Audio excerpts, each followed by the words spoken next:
Bangladesh premier লিগে বিরাট কোহলি, রোহিত শর্মা কিংবা জসপ্রীত বুমরাদের দেখা যাবে এমন আশা এদেশের ক্রিকেট ভক্তরা করবেন না, কারণ তারা ভালো করেই জানেন এই ভাবনার কোনো বাস্তব ভিত্তি নেই, যার পেছনে অনেক কারণের মধ্যে বড় একটা কারণ হলো ইন্ডিয়ান ক্রিকেটারদের বিদেশি লিগে খেলা মানা। আর নির্দিষ্ট করে কথাটাকে বলা যায়, প্রেজেন্ট বা অবসরে না যাওয়া ক্রিকেটারদের বিদেশি লিগে খেলার অনুমতি দেয় না ভারতের ক্রিকেট বোর্ড বিসিসিআই। কোনো ইন্ডিয়ান ক্রিকেটার যদি সব ধরনের আন্তর্জাতিক ও ঘরোয়া ক্রিকেট থেকে অবসর নেন, তবেই তিনি দেশের বাইরে যে কোনো জায়গায় খেলতে পারবেন। ভারতের কিংবদন্তি স্পিনার রবিচন্দ্রন অশ্বিনের ক্ষেত্রে এই বিষয়টাই এখন প্রযোজ্য। এখন যে কোনো ব্র্যান্ডের পুরাতন এসি বদলে নতুন ওয়ালটন এসিতে উপভোগ করুন 25% ছাড়। সবশেষ বোর্ডার গাভাস্কার ট্রফি চলাকালীন আন্তর্জাতিক ক্রিকেট থেকে অবসর নিয়েছিলেন এই অফ স্পিনার। কয়েক মাসের ব্যবধানে আইপিএল সহ ভারতের সব ধরনের ঘরোয়া ক্রিকেটও ছেড়ে দিয়েছেন অশ্বিন।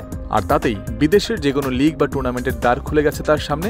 ব্রিটিশ সংবাদ মাধ্যম দ্য টেলিগ্রাফ তো বলেই দিয়েছে, ইংল্যান্ডের 100 বলের টুর্নামেন্ট দ্য 100-এর আগামী আসরে খেলতে চান ভারতের হয়ে 765 উইকেট শিকার করা এই বোলার।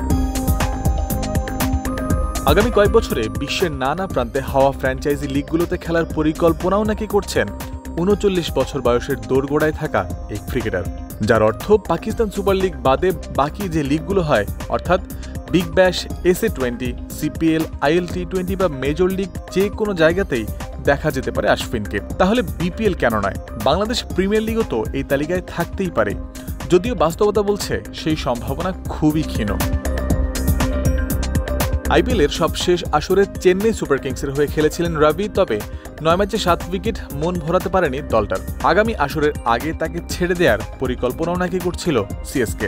এরকম সময়ে আচমকা অশ্বিনও সরে যান ভারতের ক্রিকেট থেকে।